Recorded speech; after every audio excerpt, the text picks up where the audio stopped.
Hola, bienvenidos a Polémicas Deportivas Podcast. El día de hoy vamos a estar con Jesús Navas y quien les habla, Laura Molina, pues hablando y dialogando un poco sobre aquellos conflictos que se pueden generar en el entorno deportivo.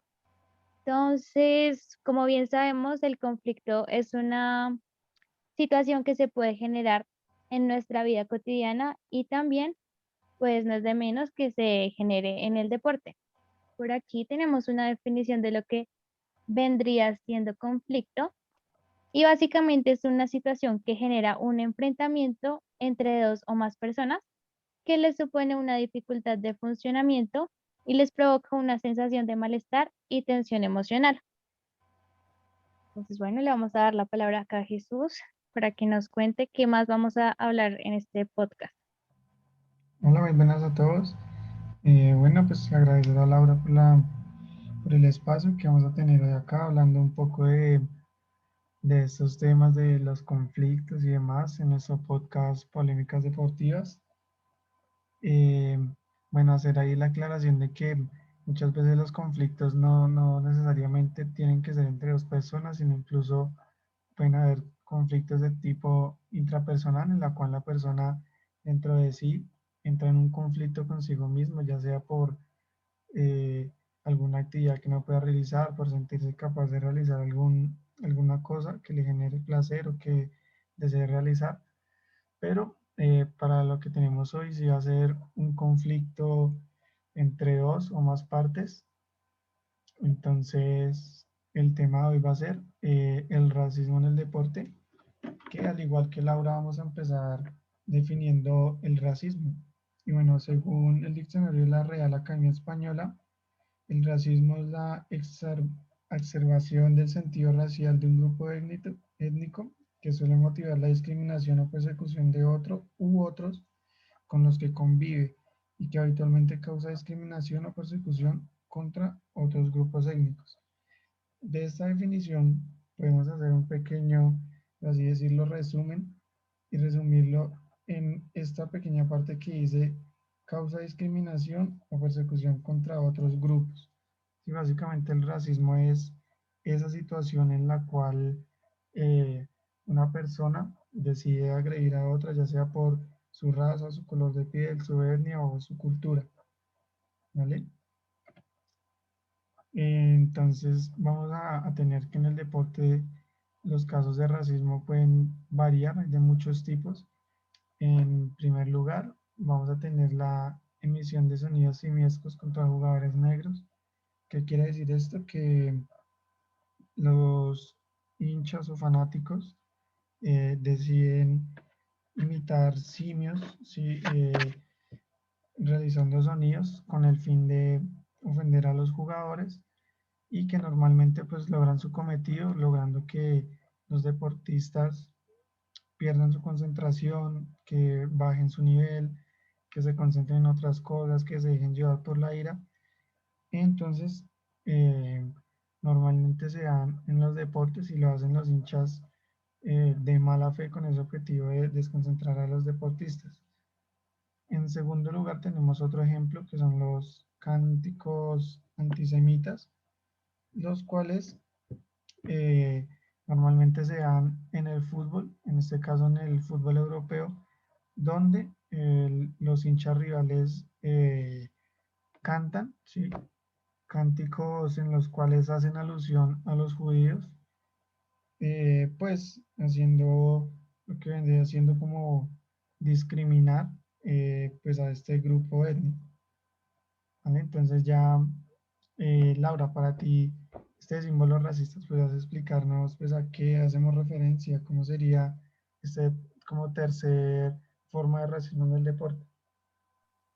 Pues no sé, cuando hablamos como de esos símbolos racistas, recuerdo pues ese caso del futbolista que hubo hace unos años atrás, que si no estoy mal, estaba durante un partido y los hinchas empezaron como a tirarle bananos o cáscaras, algo así, a pues a la cancha de fútbol al deportista por ser de color negro. Entonces creo que ese es un símbolo claro de esto. No sé tú qué pienses al respecto.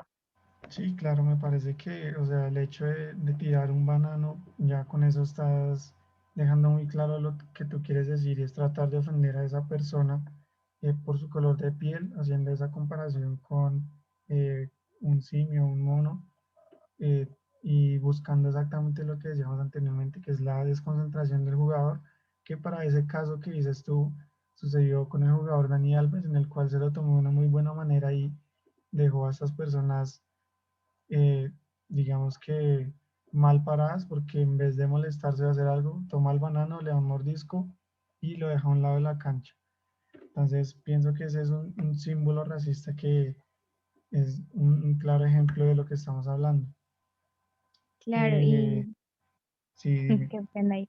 Digamos, otra de las cosas que hay que tener en cuenta que están ahí reflejadas es que a pesar de que pues se ha visto un avance en este tema del racismo a través de las épocas, igual en Europa, en Estados Unidos y en México aún se ve como esas situaciones de racismo se ven muy presentes y se supone que, por ejemplo, en Europa, un país que ya es líder en muchas cosas, perdón, sí, como España, que es un país pues que es líder en muchas cosas y todavía se sigan presentando estos casos, nos hace poner a pensar pues eh, mayor, mayores situaciones, ¿no? Como en donde se pueda ver esto.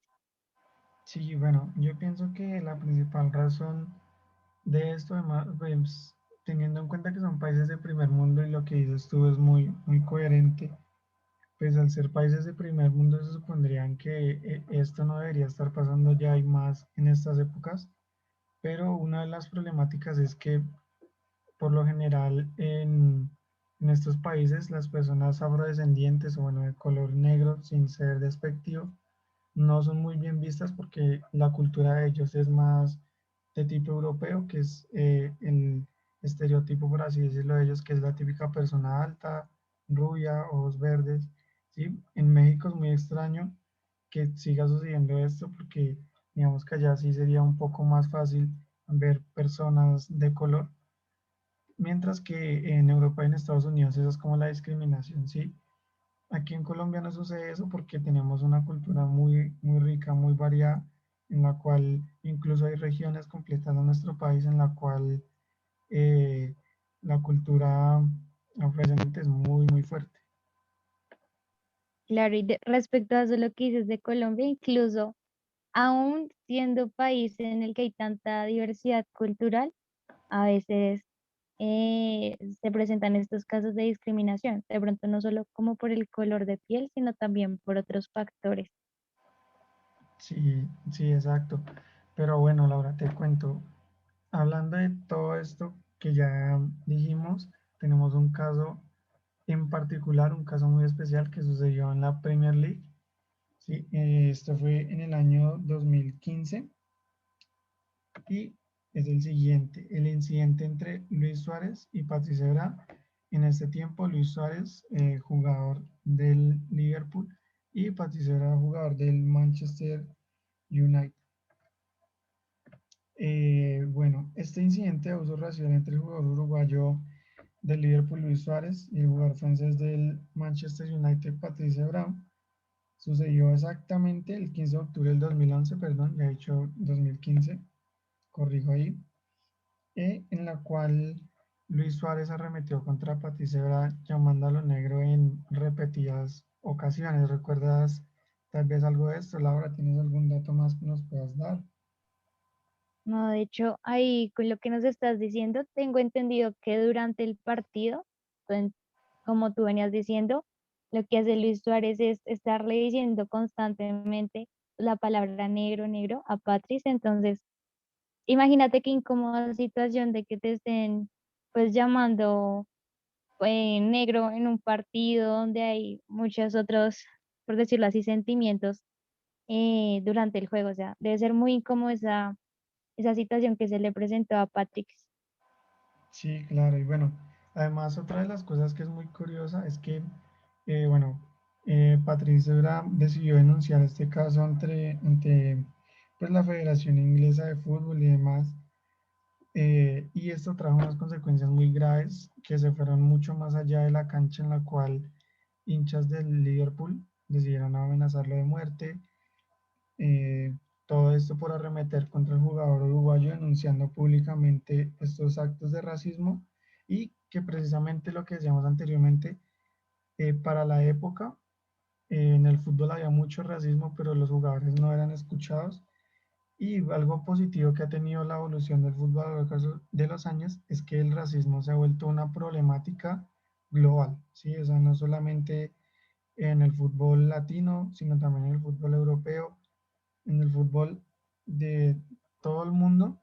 Se está empezando a reducir esa cantidad de racismo que había, y los jugadores están siendo escuchados y se hacen un montón de campañas para que los jugadores se sientan mucho más cómodos y digamos que en la potestad de poder denunciar públicamente cuando se sientan ofendidos.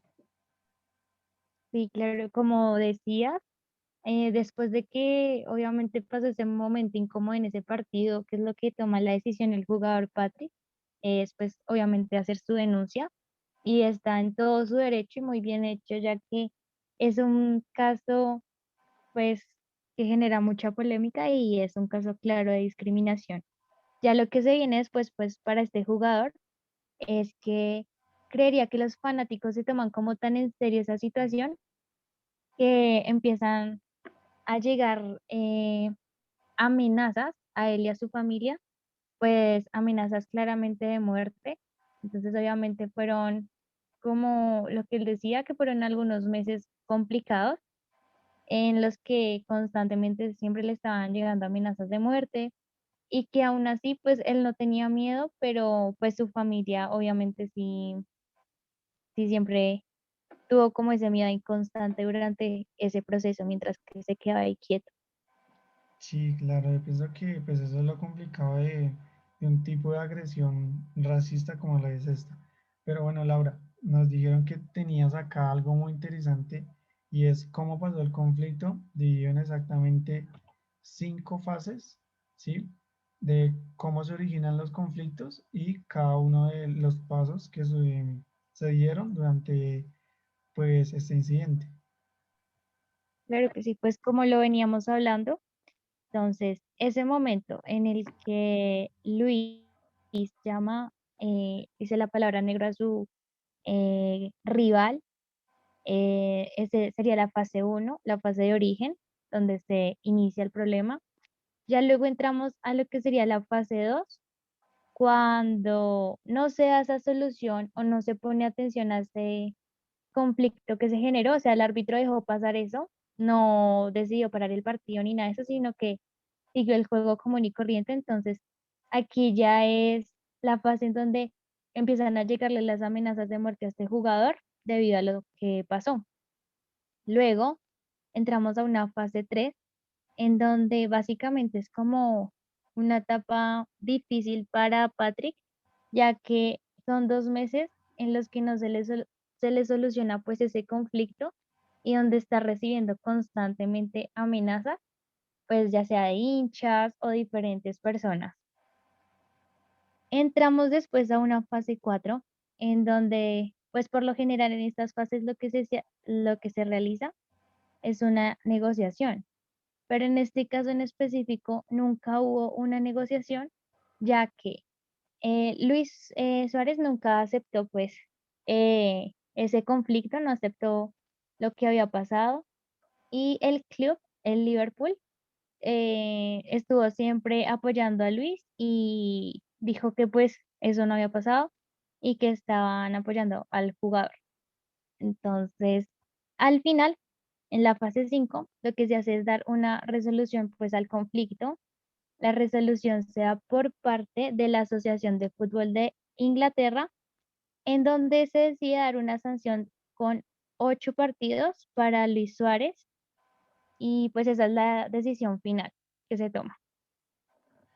Vale, Laura, e incluso poca sanción, ¿no? O sea, porque bueno, 8 partidos es bastante, dependiendo la cantidad de partidos que esté jugando este equipo durante la semana, durante una temporada.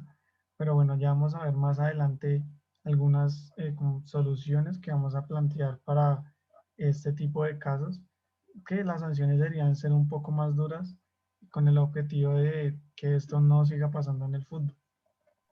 Sí, incluso lo que tú dices de que la sanción no fue muy dura, es verdad, porque ¿qué fue lo que pasó después de eso? Que un tiempo después de ese incidente, ellos dos se volvieron a enfrentar pues en otro partido, en otro encuentro. Y pues inicialmente los jugadores de fútbol siempre se dan pues el saludo de la mano al iniciar todos sus partidos. Entonces, cuando Luis Suárez vio a Patrick, no quiso darle la mano y entonces ahí los jugadores del equipo de Patrick, uno de ellos decidió tampoco darle la mano a Luis Suárez, o sea, como que estaba rencoroso tras el hecho después de esa situación que habían vivido en el pasado. Ok, vale Laura, y ya casi para finalizar nuestro podcast del día de hoy, vamos a hablar un poco de la solución y la mediación de, pues, que le podríamos dar a este conflicto, ¿sí? Si hay solución, si hay alguna manera de mediarlo. Entonces quisiera, Laura, que, bueno, nos hablaras un poco de la mediación, ¿sí? De si se podrían solucionar ese tipo de conflictos, si no se podría, ¿qué nos podrías decir? Bueno, por lo general no todos los conflictos pueden ser llevados a mediación, ya que lo que siempre se va a buscar es que haya un nivel entre las dos partes. En este caso, como podemos observar, observar, perdón, hay un desequilibrio y este tipo de desequilibrios se encuentran, por ejemplo, cuando hay que denunciar lo que está sucediendo, es decir, cuando se presentan estas situaciones que les voy a mencionar, no se puede hacer una mediación. Entonces, como les comentaba, cuando hay que denunciar lo que está sucediendo, cuando hay violación a los derechos humanos, cuando no hay voluntad de una de las partes a solucionar el problema, eh, cuando se tocan pues temas legales que son muy complicados. Y por último, eh, cuando es un tema de jurisprudencia. Entonces, en este caso en específico, como pudimos ver, este conflicto se llevó a una denuncia y todo esto, entonces no habría un tipo de mediación que se pueda generar para el conflicto. Ok, Laura, sí, entonces hablaríamos más de asuntos eh, netamente como legislativos, por así decirlo. Exactamente, sí. Aunque no haya esa mediación de la cual les hemos venido hablando, sí podríamos plantear algunas soluciones. Entonces, Vale, ya se sí, las va a decir Jesús. sí, bueno, acá las tenemos. Y es que nosotros planteamos que pues un ente como es la Federación Internacional de Fútbol debería crear un manual, ¿sí? De sana convivencia eh, que se aplique dentro del terreno del juego, ¿sí? Entre los jugadores y que dentro de este mismo se contemplen las sanciones que pues deberían recibir los jugadores que infrinjan estas leyes. ¿Qué leyes? Ataques racistas, mm, por ejemplo, ataques por cultura, por color, de género. Y el segundo punto sería crear un conducto regular, ¿sí? En caso de que suceda un acto de racismo y que se pueda buscar la manera en la que el jugador asuma su responsabilidad y lo planteamos de dos maneras, ¿sí? Pidiendo disculpas públicamente, es decir, en el caso de Luis Suárez, él tendría que salir a asumir su responsabilidad y decir, sí, yo lo hice, eh, o decir, sí, yo tuve la culpa, me disculpo públicamente con los hinchas, con el jugador, y además de esto, pagando una respectiva multa, porque como ya lo decíamos, pues las sanciones de ¿cómo inhabilitación para jugar, sí, ya se realizan, pero como tal no hay un pago respectivo que se debe hacer o una multa a los jugadores que cometen este tipo de actos. ¿Vale? Entonces, Sí. pues esa fue ya como nuestra conclusión. Ese sería nuestro podcast de hoy. Esperamos les haya gustado mucho. No sé si Laura tenga algo más que agregar. Muchas gracias por escucharnos. Al final podrán también encontrar de pronto esos links donde encontramos toda la información de la que les estamos hablando, algunas entrevistas, em, sí, algunas opiniones pues de comunicadores sociales respecto al tema de hoy. Vale, muchas gracias. Este fue nuestro podcast. Que estén muy bien y gracias por escucharnos.